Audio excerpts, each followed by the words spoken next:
While I may be years too late to the discussion, I adore this show enough that I want to talk about it regardless. Love Live Sunshine is a series that I say absolutely does not receive the credit it deserves in one key regard: the writing. It's an idol show, so this aspect is quickly dismissed for the simple claim that it's only a shallow appeal to sell merch. Indeed, were you to say that your favourite part of one is its writing, then you'd receive more than a few questionable looks. But that is exactly what I'm here to say. While that claim may not necessarily be incorrect of the first series, I would adamantly challenge anyone who were to put this suggestion forward for Sunshine. The original Love Live School Idol project was a happy-go-lucky story about Muse pursuing an immediate goal to save their school from closing down. There are some hiccups, but it ultimately never betrays this underlying optimism. Muse goes up and up and up, and they just aren't really made to come back down. It's an incredibly straightforward narrative that never strays from what one would predict a show titled School Idol Project to do. And so one would expect a sequel to continue on in the same vein. Aqua forms under inspiration from Muse, having a fun, equally straightforward time, as they learn just what it means to carry the idol name, accidentally saving their school along the way as they unite the community and spread cheer to all, while emulating the group that came before them. That's how a School Idol Project sequel has to look, right? Surprisingly, this is far from the case. Sunshine is a very different beast that moves in rather dramatic directions. It goes places that one never would have expected it to go based on its predecessor, because Love Live Sunshine is not a story about the second coming of Muse. It's a story about Aqua's harsh struggle to take root amidst the tumultuous socio-political circumstances left in their wake. It's not just about what it means to be a school idol, but what it means to be a school idol in a post-Muse world. Sunshine may follow a different group in an entirely different time period, but is still very much a sequel to School Idol Project that engages with every facet of its plot and themes. Love Live Sunshine is a critical response as much as it is a sequel. It dedicates much of its runtime to exploring how Aqua is influenced and yet unique from the Muse legacy, and therefore it expects the viewer to first have knowledge of Muse as a finished product in order to properly understand the context they find themselves within. Muse were an unknown school idol group that burst out of nowhere, rapidly climbing the ladder of fame and shining brighter than anyone else. They were the single light that enraptured all before them. Then one day, they vanished just as suddenly as they appeared, burning out upon the stage like the most brilliant supernova, and leaving behind naught but a legend. What began simply as 9 girls singing to save their school in Akiba snowballed into an unprecedented movement sweeping across the nation, and Muse is transformed into this depersonalized mythos hanging over the entire franchise. The 9 goddesses, as it were. Fast forward 5 years and their legacy has continued to propagate without end, pushing the school idol scene to a size totally unrecognizable from before. To this day, girls all over the entire country were still looking up at them and finding the inspiration to kickstart their careers. They had well and truly become the 9 goddesses, breathing life into a world of idols. Aqua is no exception to this. Its first generation was born from Daya's adoration of Muse, and the next from Chika's. Muse is the ideal they all aspire to, and this is perhaps the most daring thing Love Live Sunshine does with its position as a sequel. Contrary to what one would expect from a second Love Live, it suggests that the obsession with Muse is a bad thing. This narrative friction unsurprisingly finds itself most strongly centered on the driving force of Aqua, our leader and protagonist, Chika. She's the orange second-year leader. Obviously she's just gonna be a repeat of Honoka, right? But once again, no. In fact, that couldn't be further from the truth. If we have to pin her as a parallel for someone in Muse, the only option is Nico. She's a girl weary of her mundane everyday, wanting to do something to alleviate her languor, but not having any clue what. It's not that she doesn't love her lonely seaside town, but after living there so long she just craves some excitement. Chika's been doing the same things in the same places all her life. Country living in Uchiura never really changes. That's why when she suddenly encounters school idols, the promise of extravagance lures her in. They were regular schoolgirls just like her, yet look how blinding they were. She so desperately wants to shine, to rise above the rural status quo she'd been trapped in all her life, and she seems to have finally discovered the way to do so. But the journey is not easy, and she frequently falters. As a vulnerable and surprisingly introspective girl, Chika is simply not a parallel for the hopelessly optimistic Honoka. Any similarities one could attribute to them would only be skin deep, though she does try to fill her shoes at first. Or more accurately, she tries to make Aqua into Muse. Rather than how do we become the best Aqua we can be, Chika seemed to be more interested in asking how do we become like Muse. Everything she did was in pursuit of this goal. Become idols because that's what Muse did. Gather 9 members because that's how Muse was. Go to Tokyo because that's where Muse lived. It's to the extent that when Urunohoshi's future comes under fire, she can only see this as a long-awaited chance presenting itself. Instead of being troubled at the fact her school community may very well disappear, Chika is ecstatic because she believes this event will help her get closer to the members of Muse she admires so deeply. Saving the school with their idol activities would be a huge step in chasing the legend, and that was all she could see. So they get to work making rough PVs and performing in whatever local venue would accommodate them. Within their little world, they were beginning to feel pretty good about themselves. But when their small successes lead them to be invited to an event in Tokyo, Aqua is dramatically outclassed, to the point Saint Snow remarks that they were insulting the Love Live with their shoddy performance. That they were insulting the stage Muse created. The other groups had all been painstakingly refining their craft to near professional levels, but the most Aqua could say was that this performance had the least amount of mistakes so far. In a later meeting, Chika even has the gall to ask Saint Snow if they wanted to win the Love Live. The answer should have been obvious, but this at last fully reveals how up to this point everything had just been a method of reaching Muse, rather than something she was personally invested in. She didn't want to win. She just wanted to stand in the same place that Muse once did, to take in the same sights and feel the same things. Yet it wasn't enough. They seemed to be doing their best. But she could tell that no matter how hard they tried, Aqua wasn't even beginning to approach the level of Muse. So what is it that made them different? This question weighs heavy on her. As one that may commonly be referred to as an idiot, Chika is usually the type to fight in the face of difficulty. Throughout the series, we frequently see Yo taunting her into action by asking if she's going to give up. Bait her and she'll bite nearly every single time. But this incident was clearly unlike anything before. She had finally been exposed for the fact that she was just a fangirl playing at imitating her heroes, and her house on the sand was quickly crumbling. Yo once again presses her by asking whether they're giving up on being school idols, to which Chika can only remain silent and leave. Her headstrong enthusiasm quickly evaporates, leaving her entirely unsure of how to proceed. She doesn't want to stop being a school idol, but how do they bounce back from this? Their entire reason for existing had just been mercilessly cut down by Leah's words. While trying to think through this, she inevitably traces back to where it all began. That one special night where she first gazed upon her idols with sparkling eyes. In a rut, Chika finally sees where they'd gone wrong. The main reason Muse was so successful is because what they'd set out to accomplish was totally different. They loved each other and, above all, wanted to enjoy the stage together. True enough that saving the school was a factor for a time, but by and large, it was as simple as wanting to have fun with their closest friends.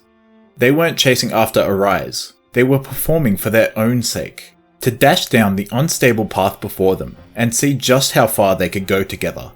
Never looking up, but looking forward. That was the truth of the insurmountable gap that divided them. She has no choice but to accept that Aqua can never become Muse, and that her initial motivation was the very thing holding them back. Frustrating as it might be, Saint Snow was right. Aqua were just messing around and treating the Love Live like a game. By interacting with the Muse legacy, she's forced to confront her own shortcomings, and eventually emerges stronger for it. Chasing the light that can never be reached was a fool's errand. By this point, Muse had long since made their mark on history, and as such, it was impossible to intrude upon their world.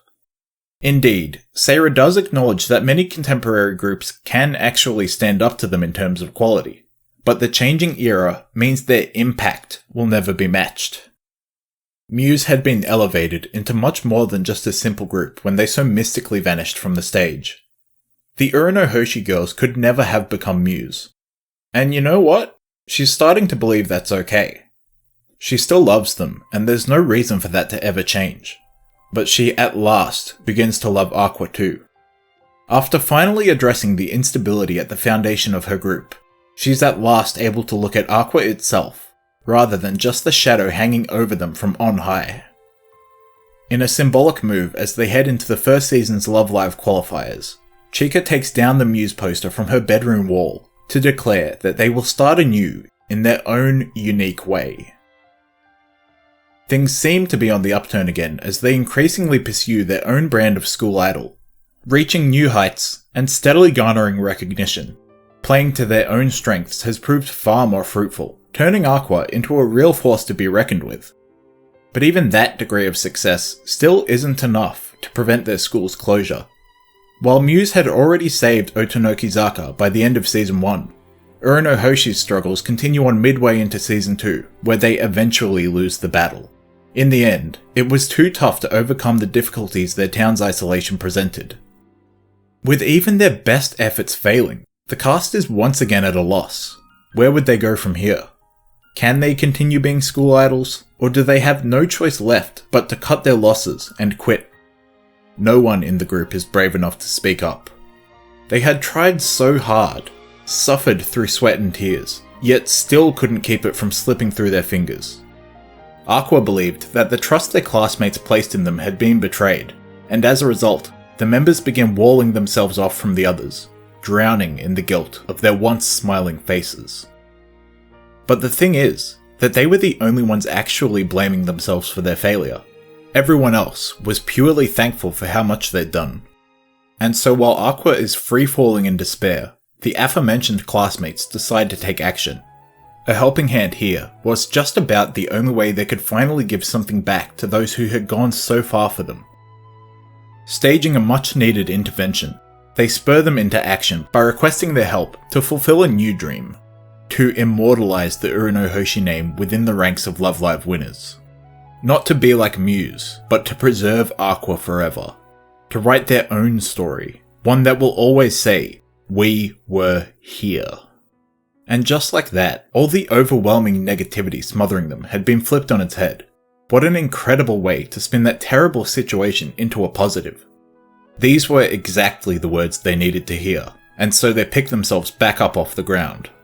No rest for the weary, for their job wasn't finished quite yet. With a renewed fervour, the members accept their plea to blaze the stage, embracing the hurt, the loss, and the regret of those who had so cherished that hallowed place, and then igniting those murky feelings as the fuel with which to shine more powerfully than ever before. Through their ultimate performance at the Love Live finals in commemoration of their lost home, Aqua bid Urunohoshi a glorious farewell, with a legend all its own. There's an ever-present melancholy pervading the plot which they have no choice but to make peace with, and this becomes the defining difference between the two tales. Unlike those who came before and soared straight through to their eventual disappearance, Aqua faced trial after trial. Rather than a simple highway to success, Aqua brave an ocean that threatens to sink them with every wave.